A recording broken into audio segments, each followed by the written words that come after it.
if there's one thing that this film did, it spent a lot of money on Hawaiian shirts. That's for sure. Let's jump into the review of the new film, Day Shift.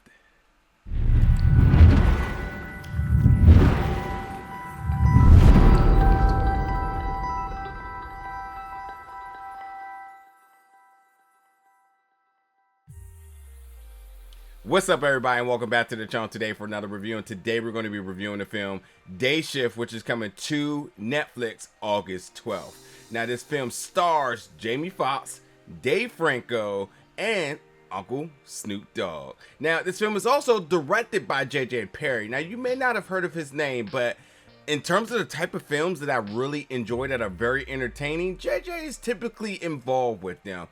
He has a really fascinating resume in terms of films. If he had not directed them, then he totally had to do something with the stunts. Now I'm talking about films such as like Fast 9, Falcon Winter Soldier, which is a series on Disney Plus, Bloodshot, Skyscraper, Gemini Man. So like, if you understand that aesthetic, even John Wick 2. And John Wick 2 I need to mention because this film feels a little bit like John Wick, but we'll talk about it in a second. But like, yeah, if you understand that aesthetic in terms of stunt coordinating, JJ, it's definitely his touch. I think he brings a certain style of action that I just always enjoy.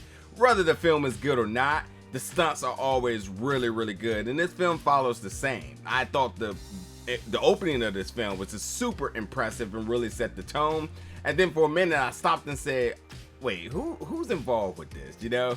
And beyond that too, you know, there's some other notable stunt actors, stunt actors involved with this film. One name easily jumps out to me is Scott Adkins. When he's involved with a film, you always can expect a certain level of action and stunts that just looks very pristine and always like very entertaining. But in this film, Jamie Foxx, he plays a character Bud. Bud is just trying to supply for his family.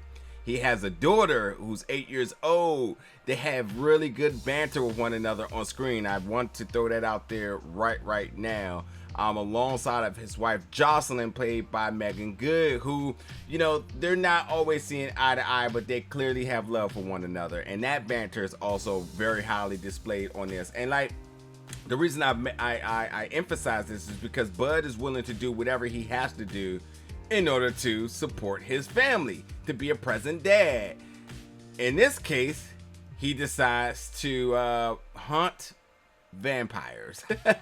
Because if I had to kind of label his job here, it feels like a unionized blade that's working in Compton. They're actually in San Fernando Valley, but it feels like a unionized blade that's working in Compton off of his John Wick. And what I mean by that is because like you have to go into like an office and you have to like you know how John Wick has to like go in and when there's like orders or tasks or whatever whatnot. Same thing for him, except like it also kind of feels like Men in Black as well too. So like, you know, he's not just out here, you know, being a vigilante in terms of just hunting vampires. Like, he's actually like going after specific types, because specific types, and if you bring back their fangs, are worth a specific amount of money. So he does that, but his family doesn't know, you know. And the reason why the movie is called Day Shift is because obviously if you want vampires, where do you think most of the money is going to be at? Night shift. But he actually isn't really well, he is qualified, but he has caused so much trouble in terms of his previous assignments that like he gets the day shift, which is kind of like, okay, second tier, you know, good luck, see what you got to do.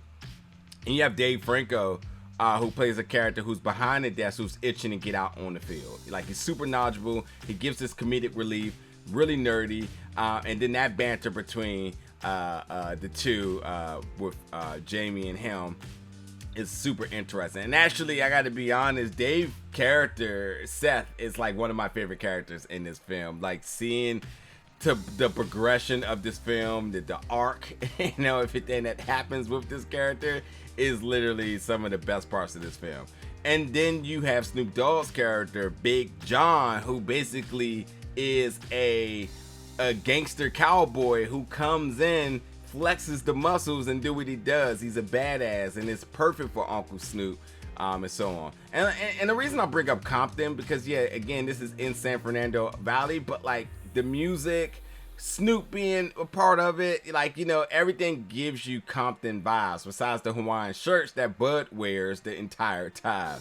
But like I said, the opening was super impressive. The stunts were really good. Again, Scott Adkins does a fantastic job along with a couple of other people in this film, Oliver and Steve.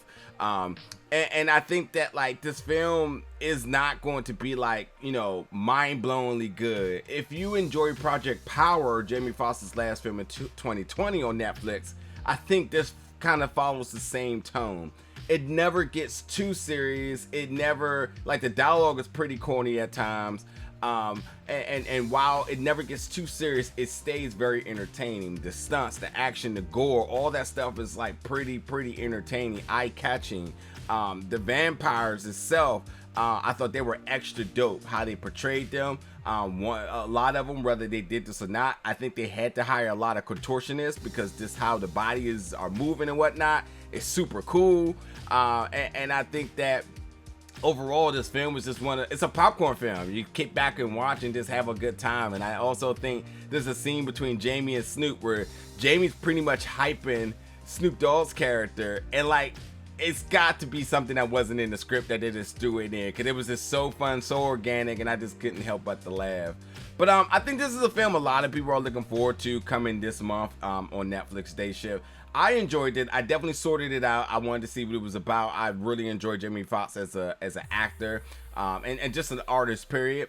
And in this film, you know, I don't think he's doing anything like way outside of the box here. I think he had a really good time in filming this film. Again, I feel like in terms of his performance, in terms of just the tone, I think when you think about like Project Power, which was a film I thought was just going to be like a over-the-top superhero film, which happened to be, you know, essence of a superhero film, but kind of had its own identity. And I feel like this one, like if you think this is like some type of Blade, Vampire Hunter type of thing, superhero style, not really. Again, this kind of gives me a unionized Blade mixed with John Wick, mixed with Men in Black. You know, he has to go out here and take assignments in order to hunt and kill vampires, bring back their fangs, hopefully make some money, and then he can support his family. Hey, well, noble guy. Except his family doesn't know, and because they don't know, they end up kind of being collateral, and that sends people after them. And now he's in a rescue mission to do what he can in order to prevent them from either being killed, turned, or, you know, whatever it may be. So that's the gist of this film. Pretty simple, it's pretty short. It's close to 2 hours, but overall it's a popcorn film that you will enjoy. But yeah, check it out. Jump in the comments and let me know your thoughts about this film. And as always, stay tuned for more reviews very soon.